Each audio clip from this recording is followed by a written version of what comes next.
죽어도 안 먹어. 개발도상국 음식 같아. 간식도 이상해. 누가 말린 새우랑 비린 땅콩을 먹고 싶어 하겠어?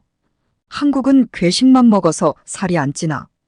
한국 가공식품을 보고 텍사스주의 고등학생들이 왕따를 주도하고 있는데요. 덩치가 아주 작은 한국 여학생은 자기를 놀리고 있는 고등학생들을 째려보면서 소리 지릅니다. 너는 태생이 대머리다. 안녕하세요. 저는 텍사스에서 LA로 대학 진학을 한 사라라고 합니다. 저는 텍사스주에서 살고 있는데요. 공부를 좀 잘했어요. 그런데 언제나 텍사스주를 벗어나고 싶은 열망이 있었어요. 어느 나라나 그렇겠지만 보수적인 동네와 진보적인 동네가 있거든요. 보수적인 동네와 진보적인 동네가 무슨 말이냐면요.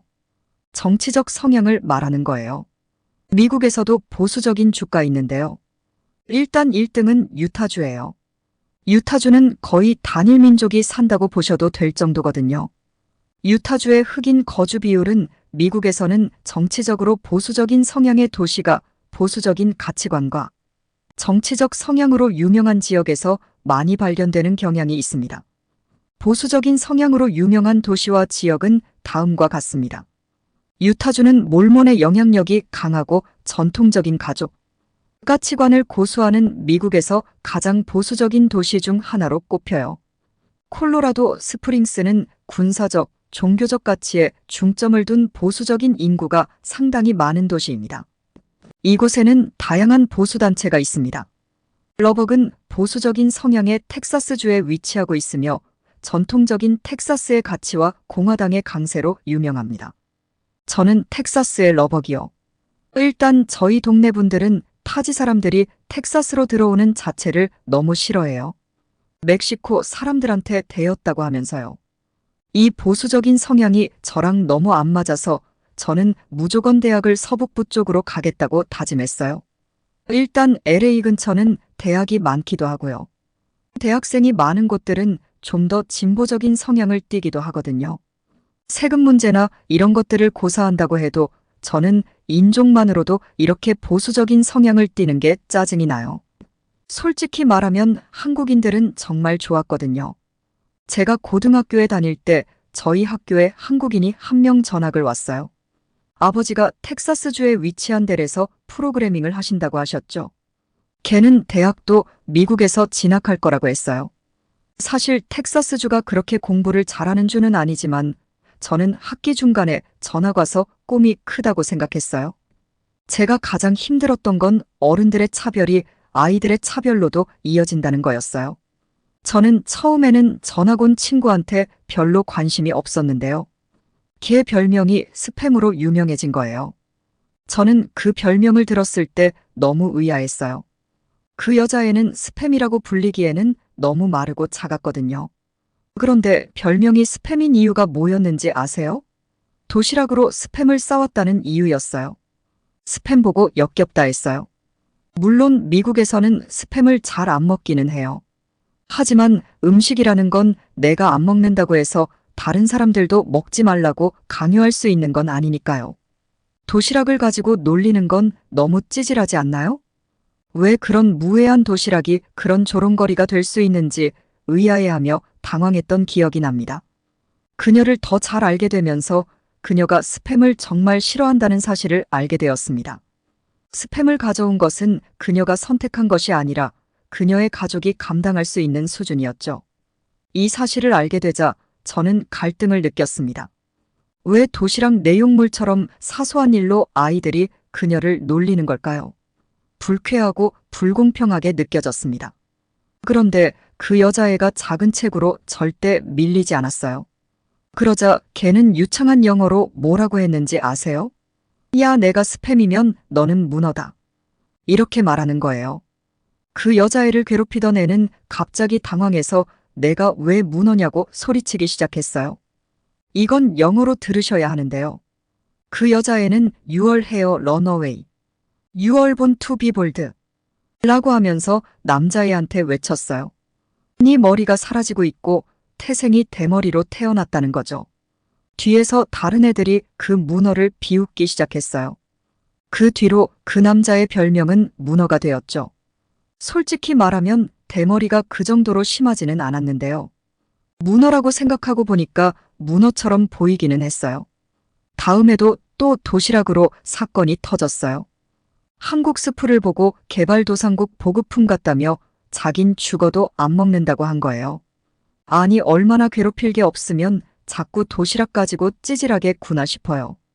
급식실 사건은 계속되었고 저는 고정관념과 편견의 끈질긴 생명력에 의문을 품게 하는 또 다른 상황에 처했습니다. 이번에는 한국식 국물이 담긴 도시락을 둘러싸고 벌어진 일이었는데 그때의 반응에 좌절감과 함께 변화를 만들어야겠다는 결심을 하게 되었습니다. 어느 날 학교 식당에 들어섰을 때 옥토퍼스라고 부르는 한 학생이 친구들과 함께 식탁에 앉아 있는 것을 발견했습니다. 옥토퍼스는 음식 가지고 자꾸 차별적인 태도를 보였어요. 모든 것을 경멸하는 태도를 보였습니다. 그는 다른 사람의 도시락에 들어있는 한국식 국물을 보고는 큰 소리로 죽어도 안 먹어 라고 외쳤습니다. 개발도상국 음식 같아 라고 외쳤습니다. 그게 뭐였는지 아세요? 오뚜기 스프요. 오뚜기에서 나오는 라면은 잘 먹는 놈들이 왜 스프 가지고 난리를 치는지 모르겠어요. 옥토퍼스의 발언은 무신경할 뿐만 아니라 다른 문화에 대한 해로운 고정관념을 고착화하는 거였으니까요. 더더욱 텍사스를 떠야겠다는 생각을 강하게 넣어주었죠. 특히 새로운 것을 배우고 경험하는데 열려 있어야 할 학생들 사이에서 그런 무지와 폐쇄적인 태도가 드러나는 것을 보고 실망스러웠습니다. 아무도 도전하지 않는다면 옥토퍼스가 계속해서 도시락을 가지고 장난을 칠지 궁금하지 않을 수 없었습니다. 그는 계속해서 다른 사람들의 선택을 조롱하고 학교 공동체를 더 분열시킬까요? 저는 옥토퍼스와 같은 사람에 맞서서라도 이러한 고정관념에 도전하는 것은 저와 같은 개인에게 달려있다는 것을 깨달았습니다. 그 여자의 이름은 지희였는데요. 저는 지희와 의외의 곳에서 친해졌어요. 과학탐구 동아리요. 솔직히 저희 학교에서는 공부를 열심히 하는 친구가 없어서 저는 늘 좀 외로웠거든요. 저희는 과학탐구 동아리에서 같은 과학 주제를 탐구하면서 친해졌어요. 와, 근데 걔가 진짜 똑똑했어요. 특히 반도체 관련해서는 이미 대학 과정을 하고 있는 줄 알았어요. 저는 학업에 대한 열정을 공유하는 친구가 많지 않아서 학교에서 항상 외로움을 느꼈어요. 하지만 과학 동아리에 가입한 것이 지희와 특별한 우정을 쌓는 계기가 될 줄은 꿈에도 몰랐어요. 대부분의 학생들이 스포츠나 사교 활동에 더 관심이 많았던 작은 마을. 학교에서 지희와 저는 과학 주제 탐구에 대한 열정에서 공통점을 발견했습니다. 우주의 신비와 자연계의 경이로움에 대한 공통된 호기심에서 시작되었습니다. 우리의 대화는 일상적인 토론에서 다양한 과학 분야에 대한 심도 있는 탐구로 빠르게 발전했습니다. 특히 지희는 뛰어난 지성을 지녔습니다. 특히 반도체 분야에 대한 그녀의 지식은 경외감을 불러일으켰습니다. 몰래 대학 수준의 과정을 수강하고 있는 건 아닌지 의심스러울 정도였죠. 복잡한 개념을 이해하는 능력과 복잡한 과학적 세부, 사항을 탐구하는 그녀의 열정은 저에게 놀라움과 영감을 동시에 안겨주었습니다. 과학 동아리에서 보낸 시간은 우리에게 안식처가 되어 주위의 평가에 대한 두려움 없이 배움에 대한 사랑을 나눌 수 있는 장소가 되었습니다. 우리는 실험을 위해 협력하고 이론에 대해 토론하고 지식의 경계를 넓히기 위해 서로를 격려했습니다. 그 순간 저는 학문적 관심사를 공유하는 친구가 있다는 것의 진정한 가치를 깨달았습니다. 하지만 우리의 우정은 과학의 영역을 넘어섰습니다. 지희와 저는 서로 비슷한 꿈과 열망을 가지고 있다는 것을 알게 되었습니다.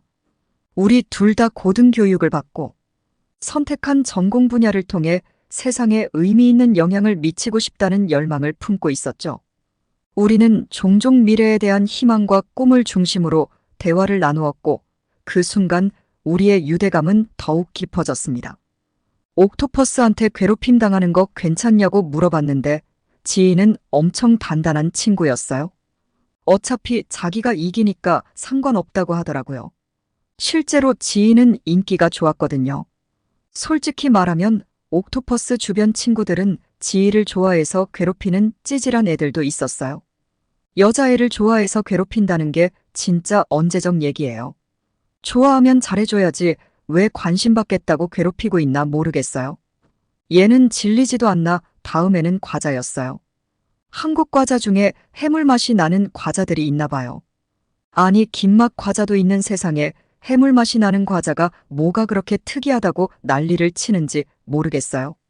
그 과자가 2개였는데요. 새우깡이요. 그리고 오징어 땅콩이었어요. 솔직히 저도 비려서 잘 못 먹겠더라고요. 근데 그러면 그냥 안 먹으면 되지. 자기한테 주지도 않는데 굳이 지가 뺏어가서 먹더니 또 지희를 놀리기 시작했어요. 한국 사람들은 왜 물고기 밥을 먹냐고요. 맛이 딱 물고기들이 좋아할 맛이라고요. 한국 사람들은 왜 그렇게 이상한 걸 먹는지 정말 이해가 안 돼요. 간식도 이상해. 누가 말린 새우랑 비린 땅콩을 먹고 싶어 하겠어? 그냥 남들처럼 평범한 감자칩을 먹으면 안 되나요? 이제 저는 그의 무지에 짜증이 나기 시작했습니다. 이봐요. 몇 가지 맛이 낯설게 느껴질 수도 있지만 그런 다양성이 한식을 특별하게 만드는 요소 중 하나예요. 해산물의 풍미는 맥주나 소주와 환상적인 조화를 이룹니다. 그리고 원하신다면 일반 감자칩도 준비되어 있습니다. 그는 어깨를 으쓱했습니다. 아니요, 비린내를 맡으면 입맛이 없어져요. 한국 사람들이 마늘을 많이 쓰는 이유가 바로 비린내를 잡기 위해 마늘이 필요하거든요. 지희는 점점 더 화가 치밀어 오르는 것이 분명했지만 더 이상 참지 못했습니다. 옥토퍼스를 계속 교육시켜야겠다는 생각이 들었습니다. 열린 마음으로 우리 음식 몇 가지를 먹어보면 전혀 새로운 맛을 발견할 수 있을 거예요. 제가 인내심을 가지고 말했죠. 예를 들어 닭갈비는 매콤한 닭볶음탕인데 한번 먹어보면 좋아할 것 같아요.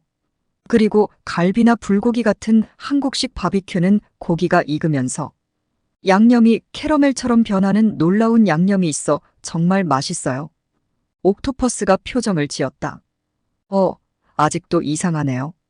제가 소화할 수 있는 한국 음식은 비빔밥밖에 없는데 그것도 밥과 채소뿐이거든요. 맛있고 심심하죠. 하지만 옥토퍼스는 또 웃기만 했다. 와, 내가 신경 건드렸어? 너무 흥분하지 마세요. 그냥 장난친 거잖아요. 그래도 한국 음식이 정말 맛있으니까 언제 한번 한식 한번 만들어줘요. 그러면 내 마음이 확 바뀔 거야. 내가 먹어는 줄게. 이쯤 되자 지희는 드디어 참을 만큼 참았는지 갑자기 자리에서 일어나 살아, 가자, 더 이상 앉아서 듣고 싶지 않아라고 말했습니다. 자리를 떠나면서 저는 옥토퍼스에게 감자칩 맛있게 먹어라.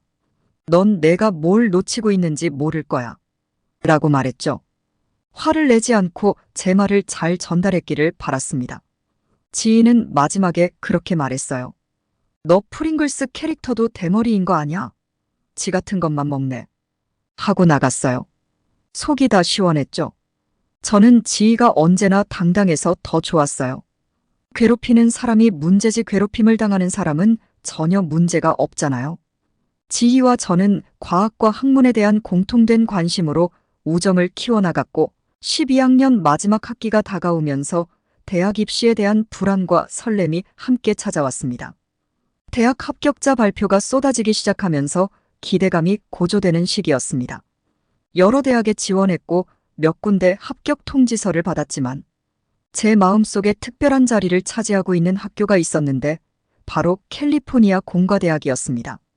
과학과 혁신에 대한 저의 열정을 최고 수준에서 펼칠 수 있는 꿈의 학교였습니다. 하지만 1차 입학 전형에서 캘리포니아 공과대학으로부터 불합격 통보를 받은 저는 실망감과 함께 미래에 대한 불확실성을 느꼈습니다. 다른 명문대인 UCLA의 결정을 간절히 기다리던 중 누군가가 캘리포니아 공과대학에 합격했다는 소식이 들려오기 시작했습니다. 저는 그토록 간절히 바라던 것을 성취한 사람에 대한 존경심과 함께 질투심이 교차하는 것을 어쩔 수 없었습니다. 바로 제 친한 친구이자 동지였던 지희였습니다. 지희가 합격 소식을 남의 일처럼 아무렇지 않게 말하던 날을 기억합니다. 제가 그렇게도 가고 싶었던 캘리포니아 공과대학에 합격한 사람이 바로 지희였으니까요. 하지만 인정하기로 했어요. 지희는 정말로 똑똑했거든요. 미국에서 한국인에 대한 편견이 있는데요. 공부 잘하는 애들이요.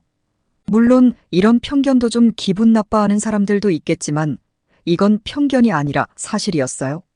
지희를 보면 진짜 똑똑했거든요. 지희 부모님도 그렇고요. 저는 나중에 UCLA에서 합격 통보를 다행히 받을 수 있었어요.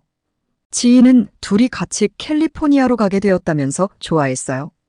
지희 부모님은 대학 합격 축하 파티를 해주신다고 하면서 먹고 싶은 음식이 뭐냐고 여쭤보셨는데요. 저는 한국 음식이 먹고 싶었어요. 그랬더니 지희 어머님은 알겠다고 하면서 삼겹살 파티를 준비해 주셨죠. 그날은 저뿐만 아니라 대학에 합격한 지희 친구들이 모두 오는 날이었어요. 다들 삼겹살 파티를 좋아했어요. 지희가 꿈에 그리던 대학에 입학한 것을 축하하기 위해 지희 엄마가 저를 초대해 한식잔치를 열었을 때 정말 기뻤습니다. 지희와 저는 고등학교 1학년 때부터 친구 사이였기 때문에 마치 한 가족처럼 느껴졌어요. 저는 지희의 엄마가 이날을 위해 멋진 한식을 만들기 위해 모든 노력을 기울일 것이라는 것을 알고 있었습니다. 파티 당일, 저는 가족들의 준비를 돕기 위해 일찍 도착했습니다. 지희 엄마는 그동안 요리하느라 얼굴이 빨개진 채로 저를 반갑게 맞아주었습니다. 주방은 소불고기 재우는 냄새, 국물이 끓는 냄새, 석쇠에 지글지글 구워지는 삼겹살 냄새 등 식욕을 돋우는 냄새로 가득했습니다. 지희 아빠는 바비큐 불판을 지키며 기름이 빠지고 고기가 바삭하게 익어가는 완벽한 삼겹살 한 판을 조심스럽게 지켜보고 있었습니다. 저도 손을 씻고 고기를 뜨거운 그릴에 올려놓는 것을 도왔습니다. 곧 온 가족이 국수를 볶고 비빔밥에 넣을 신선한 채소를 다듬는 등 조화롭게 일하고 있었습니다. 지희와 저는 지인의 엄마가 미리 준비해둔 김치, 콩나물, 시금치 무침, 멸치 어묵 등 반찬을 차려놓고 식탁을 차렸습니다. 모두 식탁에 둘러앉아 웃고 떠들며 대학 생활 계획에 대해 신나게 이야기를 나누었습니다. 옥토퍼스 같은 애는 이런데 오지도 못할 거예요. 지희 아버지의 따뜻한 축하 덕담이 끝나고 본격적으로 음식을 먹기 시작했습니다. 거짓말 안 치고 칵테일 파티 이런 것보다 훨씬 더 재밌었어요. 맛있는 음식을 먹는 것이야말로 최고의 파티잖아요. 한국 음식은 맛있는 음식의 끝판왕이고요.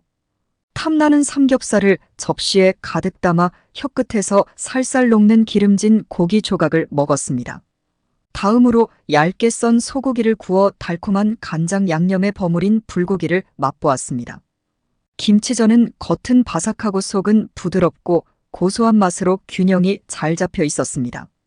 김치볶음밥, 미끈미끈한 잡채면 김이 모락모락. 나는 순두부찌개 등을 한 입씩 먹으며 지희 엄마의 요리 솜씨에 찬사를 보냈습니다. 어머니는 그저 흐뭇한 미소를 지으며 더 먹으라고 격려해 주셨어요. 우리 모두는 이 특별한 축하 행사를 최대한 즐기고 싶어 두 번째, 세 번째 음식을 먹으러 돌아갔습니다. 마지막까지 완벽했어요. 바로 달콤한 꿀이 들어간 한국식 과자 약과요. 약과를 더욱 맛있게 만드는 것이 뭔지 아세요? 바로 아이스크림 한 스쿱과 함께 먹는 것입니다. 정말 이건 미국 사람들에게 완벽한 디저트예요. 한국 사람들은 이 약과를 한 개만 먹고 잘 못 먹더라고요. 하지만 미국 사람들은 단 걸 좋아하잖아요. 심지어 아이스크림처럼 빨리 사라지는 것도 아니고 씹는 맛까지 존재하니까요. 상상해보세요. 화창한 오후 고풍스러운 카페에 앉아 간 만든 약과 한 접시를 들고 있는 제 자신을 발견합니다. 아몬드 모양의 쿠키에 꿀 유약을 얇게 발라 반짝이는데 입안에서 사르르 녹아내립니다. 달콤한 향이 입안을 가득 채우자 순식간에 얼굴에 미소가 번집니다. 하지만 여기서 중요한 것은 저 혼자가 아니라는 사실입니다. 저는 이 즐거운 순간을 친한 친구나 사랑하는 사람 등 특별한 사람과 함께 나누고 있습니다. 부드러운 약과를 한 입 베어 물며 섬세한 맛의 조화를 음미합니다. 꿀의 달콤함이 아몬드의 고소한 풍미와 어우러져 행복한 미각을 선사합니다. 저는 대학에 가서도 한국인의 든든함을 가지고 있는 지희와 계속 어울리면서 지낼 거예요.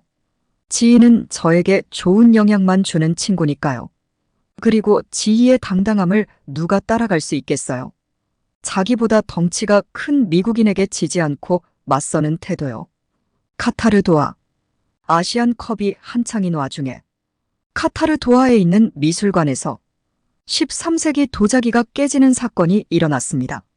자체 조사 결과 범인은 한국인들이었고 도자기를 고의로 깨고 달아났다고 합니다. 화가 난 미술관 담당자는 한국인들을 잡아들이려고 CCTV를 돌려보게 됩니다. 그 CCTV를 보더니 놀라더니 끝내 눈물을 흘리기 시작하는데요. 오늘의 사연은 아밀라 씨의 사연입니다. 안녕하세요. 카타르 도하에서 살고 있는 아밀라라고 합니다. 아침 햇살이 반짝이는 도하의 고층 빌딩 위로 스며들면서 분주한 수도를 따뜻한 황금빛으로 물들였습니다. 빛이 도시 전체에 퍼지자 도하는 잠에서 깨어나기 시작했습니다. 사무실 아래 거리에서는 상인들이 음식 수레를 끌고 붐비는 시장으로 향했고 매혹적인 향기가 공기를 가득 채웠습니다. 철판에서 갓 구워낸 플랫브레드 냄새가 보글보글 끓는 카레와 흑향신료의 진한 향과 섞여 있었습니다. 신선한 농산물을 높이 쌓아 올린 가판대가 지나가는 사람들을 손짓했습니다. 통통한 토마토, 아삭한 오이, 시큼한 레몬, 이국적인 과일들이 떠오르는 태양 아래서 시원한 물방울을 머금고 반짝이고 있었습니다. 서류 가방과 커피 보온병을 든 젊은 직장인들이 출근하는 사람들로 꽉 찬 버스와 택시를 피해 현대식 유리 오피스 타워로 향하는 길을 서둘러 지나갔습니다. 도하만의 청록색 바다에서는 비바람에 지친 어부들이 이른 아침 항해를 마치고 돌아오는 가느다란 목조다우 보트를 안내하고 있었고 선체에는 그날 잡은 어획물로 가득 차 있었습니다. 도시가 활기를 띠자 저는 상징적인 이슬람 미술관에 있는 제 사무실 창밖을 바라보았습니다. 박물관의 모래색 석회암 건물은 고대 사막의 요새처럼 항구에서 바로 솟아 있었으며 그 뒤로 보이는 웨스트베이의 반짝이는 고층 빌딩과 선명한 대조를 이루었습니다. 저는 이곳에서 5년째 수석 큐레이터로 일하고 있었는데 매일 아침마다 그 경치에 숨이 멎을 지경이었습니다. 웅장한 나무로 된 문을 열고 아치형 홀을 천천히 거닐며 첫 관람객이 도착하기 전에 모든 것이 정상적으로 작동하는지 컬렉션의 아름다운 보물들을 하나하나 살펴보곤 했습니다. 천문대부터 도자기, 금속공예품, 직물까지 모든 작품에서 우리 조상들의 놀라운 예술성과 독창성을 엿볼 수 있었습니다. 수백 년이 지났지만 기하학적 무늬와 아랍 문자는 마치 방금 닦은 것처럼 반짝반짝 빛나며 작품을 제작한 장인에게 경의를 표했습니다. 복잡한 꽃무늬가 그려진 수작업으로 짠 카펫이 바닥에 깔려 있었습니다. 사파이어, 호박, 옥으로 만든 유약 그릇과 접시가 진열장을 장식하고 있습니다. 화려한 황동 천문대와 금으로 세공한 장신구는 초기 이슬람 제국의 과학적, 예술적 성취를 보여줬어요. 제게는 단순한 유물 그 이상이었습니다. 수작업으로 깎아낸 디자인, 망치로 두드린 금속의 윤곽 하나하나가 이야기를 담고 있었죠. 이 유물들은 인간의 창의성과 영성의 정점을 상징하는 것이었습니다. 수석 큐레이터로서 이 보물들을 보호하고 후손들이 그 찬란함을 감상할 수 있도록 하는 것은 제게 주어진 특권이었습니다. 그런데 제 조수 야말이 통통한 얼굴로 흥분한 채 제 사무실로 들이닥치면서 제 평화로운 몽상이 깨졌습니다. 라일라, 들었어요? 그가 제 손을 힘차게 잡으며 외쳤습니다. 도하가 차기 아시안컵 개최지로 선정되었어요. 아시아 대륙의 팀들이 1년 6개월 후에 경기를 위해 이곳에 모일 거예요. 도하가 권위 있는 축구대회 유치에 성공했다는 소식을 접한 저는 차분하게 고개를 끄덕였습니다. 야말이 경기 일정과 경기장 준비에 대해 열정적으로 떠드는 동안 저는 이 중요한 이벤트가 박물관에 어떤 의미를 가질지 생각했습니다. 도하는 이미 동서양의 교차로로 북적이는 곳이었지만 아시안컵을 계기로 팬, 선수, 기자, 유명인, 스폰서, 관광객 등 다양한 국가에서 수만 명의 새로운 방문객이 우리 해안을 찾아올 것입니다. 거리와 카페는 이러한 국제적인 모임이 만들어내는 열정과 문화적 혼합으로 가득 차게 될 것입니다. 우리 박물관이 그 중심에 서 있는 이 광경은 분명 전 세계의 이목을 집중시킬 것이 분명했습니다. 야말의 목소리가 제 생각에 잠겨있던 저를 흔들어 깨웠습니다. 모르겠어, 라일라. 이건 엄청난 기회예요. 그가 외쳤습니다. 주변에 외국인이 많으니 박물관은 엄청난 명소가 될 거예요. 인도, 중국, 일본, 호주에서 온 방문객들. 얼마나 더 많은 사람들에게 아랍의 유산과 역사를 알릴 수 있을지 생각해 보세요. 그의 동그란 얼굴이 그 전망에 환하게 빛났습니다. 저는 작은 미소로 화답하며 그의 들뜬 기분을 제 나름의 실용적인 감성으로 누그러뜨렸습니다. 네, 정말 놀라운 기회입니다. 제가 동의했습니다. 하지만 도전이기도 하죠. 우리는 박물관이 훨씬 더 많은 인파와 그들이 가져올 위험을 대비할 수 있도록 완벽하게 준비해야 해요. 저는 인상을 찌푸리며 고개를 돌려 웅장한 홀 밖을 바라보며 앞으로 벌어질 소란스러운 장면을 상상했습니다. 조용히 경건하게 예배를 드려야 할 공간에서 군중이 뒤엉켜 떠들고 떠드는 불협화음의 소란스러움. 귀중한 유물을 만지려는 손길이 늘어나면서 사고나 파손의 가능성이 높아졌습니다. 더 많은 수요는 시설과 직원들에게 부담을 주었습니다. 이 많은 관람객이 가져올 기쁨과 골칫거리를 생각하니 미간이 찡해졌습니다. 저는 야말에게 돌아서서 그의 어깨에 손을 가볍게 얹었어요. 너무 앞서가지 말고 신중합시다. 제가 경고했습니다. 우리는 좋은 일이든 나쁜 일이든 모든 가능성에 대비해야 합니다. 부지런히 계획을 세운다면 이 기회를 최대한 활용하면서 가장 소중한 것을 지킬 수 있을 겁니다. 야말은 고개를 끄덕이며 저의 신중한 말에 그의 열정을 누그러뜨렸어요. 물론 당신 말이 맞아요. 조심해서 진행하도록 하겠습니다. 그리고 1년 5개월이 지난 후 제 아래로는 아시안컵 카운트다운이 시작되면서 도하의 열기가 점점 고조되고 있었습니다. 곧 우리 홀은 열성적인 현지 팬들뿐만 아니라 멀리서 온 수천 명의 낯선 사람들로 가득 찼습니다. 이슬람 미술관은 불과 몇 주 만에 전 세계의 주목을 받게 될 것이었습니다. 도시가 활기를 띠는 모습을 지켜보면서 저는 조용히 기도를 올렸습니다. 이 갑작스러운 관심이 갈등이 아닌 문화 간 이해로 이어지길 바랐습니다. 우리의 역사적 보물들은 사람들이 마음을 열기만 한다면 서로를 연결하고 깨우칠 수 있는 힘을 가지고 있었습니다. 저는 이를 실현하기 위해 모든 힘을 다할 것입니다. 앞으로 다가올 날들은 예측할 수 없지만 저는 제가 관리하는 시대를 초월한 보물들을 위해 도전에 맞설 준비가 되어 있었습니다. 아시안컵을 앞둔 몇 주간은 준비와 활동으로 정신없이 지나갔습니다. 예상되는 인파와 수요에 대비하기 위해 박물관을 준비하면서 매일 새로운 도전에 직면했습니다. 시설팀은 관람객을 처리하기 위해 운영 시간을 연장하고 인력을 늘렸습니다. 보존 관리자들은 깨지기 쉬운 유물을 안정시키고 손상이나 도난으로부터 보호하기 위해 분주하게 움직였습니다. 언론 인터뷰, 시민계획회의, 불안해하는 관람객의 질문에 답하느라 제 업무량은 하룻밤 사이에 3배로 늘어났습니다. 무대 뒤에서 통제된 열광적인 분위기 속에서도 저는 방문객들을 놀라게 하고 싶지 않았기 때문에 매끄러운 외관을 유지했습니다. 처음에는 평소보다 더 바쁘긴 했지만 그래도 그렇게 힘들지는 않았답니다. 팬들은 주변의 아름다움에 매료되어 갤러리를 돌아다니며 문제없이 관람했습니다. 인근 펍에서 흘러나오는 시끌벅적한 환호성과 구호도 미술관 벽에 드리워진 명상적인 분위기를 뚫지 못했습니다.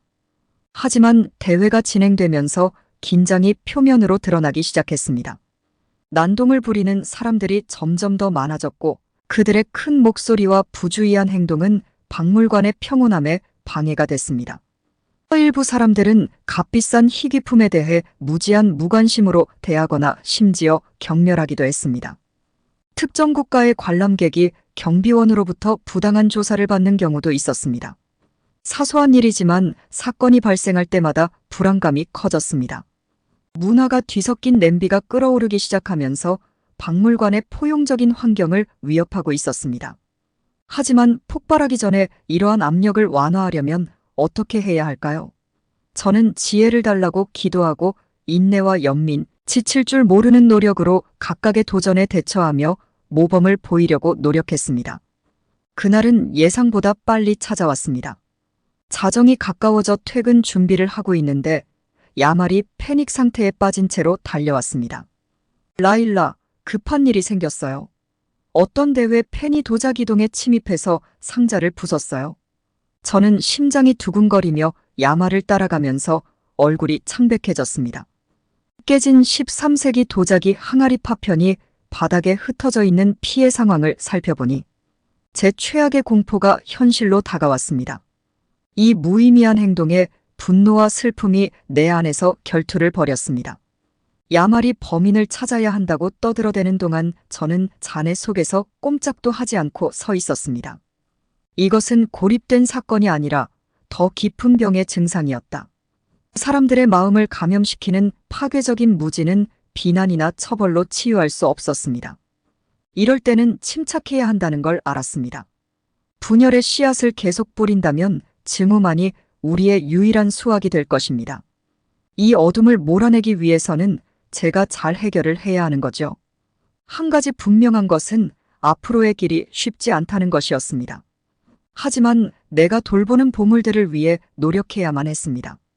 저는 하루 종일 보안 영상을 살펴보고 목격자를 인터뷰하며 익명의 파손범에 대한 단서를 찾기 위해 헛된 시간을 보냈습니다. 제가 얻은 것은 아무것도 없었습니다. 파손된 유물의 사진을 살펴본 결과 오랫동안 잊혀진 장인이 수작업으로 아름답게 유약을 바른 13세기 토기 항아리를 발견했지만 별다른 위안이 되지 못했습니다. 8세기의 역사를 견뎌내고 이렇게 불명예스러운 최후를 맞이한 것입니다.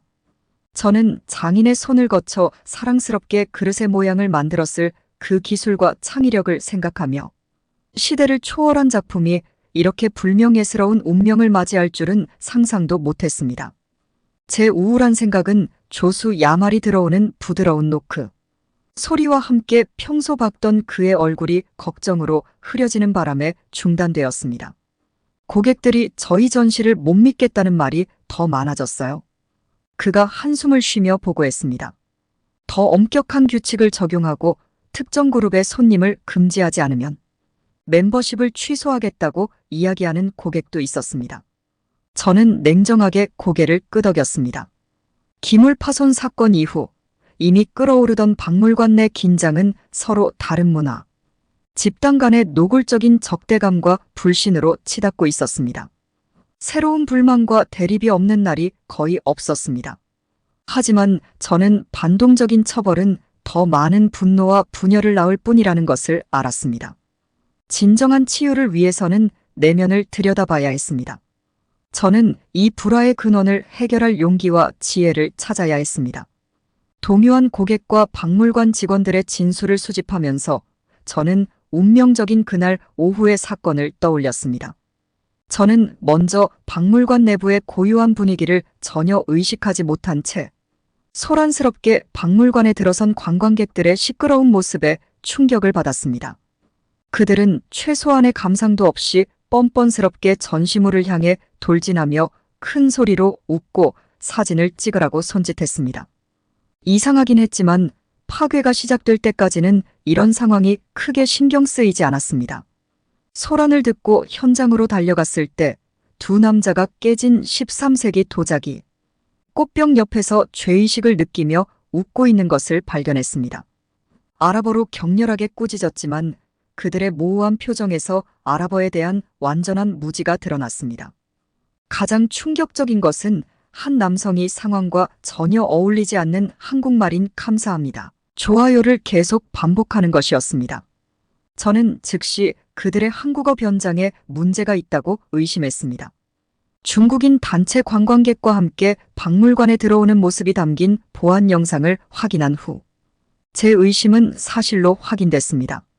이 기만적인 행위에 분노를 느낀 저는 기록을 바로잡아야겠다고 다짐했습니다. 저는 한국관광청에 연락해 이 단체가 한국과 합법적인 관계가 없음을 확인했고 중국인 잠입자를 식별하는 데 도움이 되는 몇 가지 핵심 문구도 알아냈습니다. 이런 지식을 바탕으로 저는 이제 분주한 박물관호를 경계심 어린 눈으로 바라보며 이 사기 행각에 맞설 순간을 기다렸습니다. 제가 직접 그들을 끌어내야 한다 해도 정의는 실현될 것입니다. 그 후 며칠 동안 저는 말썽꾸러기들을 조심스럽게 지켜보았습니다. 마침내 운명이 기회를 주었습니다. 서예 전시회에서 다시 한번 한복을 입고 큰 소리로 웃고 있는 낯익은 얼굴들을 발견했습니다. 저는 그들에게 다가가 그들의 어깨를 꽉 붙잡고 제 쪽으로 빙글빙글 돌렸습니다. 난 당신들이 누군지 알아요. 저는 한국말로 그들에게 이야기를 했습니다. 그들의 눈이 놀라서 커지는 것을 보았습니다. 당신들은 자신의 행동에 대한 책임을 피하기 위해 한국인으로 위장한 중국인입니다. 두 사람은 더듬거리며 변명했지만 전 흔들리지 않았습니다. 당신들의 속임수는 이제 끝났어. 나는 두 사람의 손목을 붙잡고 구경하는 관람객들의 박수갈채를 받으며 그들을 강제로 박물관 밖으로 끌어냈습니다. 입구에서 저는 범인들을 경찰과 박물관 보안요원에게 인계했습니다. 이 사람들은 우리 재산을 파손하고 무고한 한국인 관광객에게 뒤집어 씌우려 했어요고 설명했습니다. 법의 테두리 안에서 최대한의 처벌을 받게 해주세요. 괴한들이 경찰차에 타고 연행되자 저는 안도의 한숨을 내쉬었습니다. 정의가 실현된 것이었습니다. 대한민국의 명예가 회복되었고 범죄자들은 대가를 치르게 될 것입니다. 제가 어떻게 가면을 벗겼는지에 대한 소문이 빠르게 퍼졌습니다. 그 다음 주에 저는 한국대사관에 개인적인 방문을 했습니다. 한국 국민의 명예를 지켜준 것에 대해 감사 인사를 전하더군요. 우리는 함께 방문객들에게 한국을 알리고 앞으로 이런 일이 없기 위해 예방하기 위한 문화전시회를 기획하기 시작했습니다. 아직 해야 할 일이 많이 남았지만 저는 진실과 정의의 옹호자로서 첫 발을 내디뎠습니다. 용기와 지혜를 통해 잘못된 것을 바로잡는 것, 이것이 제가 계속 걸어가야 할 길이었습니다. 대화 서클을 시작한 후 몇 달 동안 박물관은 큰 변화를 겪었습니다. 임시 모임으로 시작한 대화 모임이 번성하는 프로그램으로 성장하면서 긴장이 신뢰로 바뀌었습니다. 마음이 열리자 공동 프로젝트가 꽃을 피웠습니다. 예술작품, 요리시연, 스토리텔링 등 전통을 공유할 수 있는 창의적인 방법이 생겨났습니다. 사람들은 서로의 세계를 탐험하며 유대감을 쌓았습니다. 기억에 남는 어느 날 사무실에 도착하니 야말이 방문객들과 함께 기다리고 있었고 그들의 리더인 한국인 중 한 명이 앞으로 나왔습니다. 몇 달 전에 만났던 한국대사관 직원이었습니다. 그는 제 손을 따뜻하게 잡아주었습니다. 한국인으로 위장한 범죄자들과 맞서 싸워주셔서 정말 감사합니다. 우리의 존엄성을 회복시켜 주셨습니다. 감사의 뜻으로 이 작품을 꼭 전시해 주시면 감사하겠습니다. 그 짐을 풀어보니 한국 조선 백자가 들어있었습니다. 훼손범들의 계략을 폭로하고 그들을 직접 경찰서로 호송했던 기억이 떠올라 가슴이 벅찼습니다. 정의와 진실의 승리였습니다. 대사관 직원과 저는 다시는 이런 일이 일어나지 않도록 방문객들에게 한국을 알리는 전시회를 기획하기 시작했습니다. 용기와 지혜로 어둠을 빛으로 몰아낸 것입니다. 아직 갈 길이 멀지만 인류 공동의 박물관이라는 꿈은 이제 달성할 수 있을 것 같습니다. 무지에서 시작한 일이 우리가 함께 만들어가는 정의를 향한 운동으로 성장했습니다.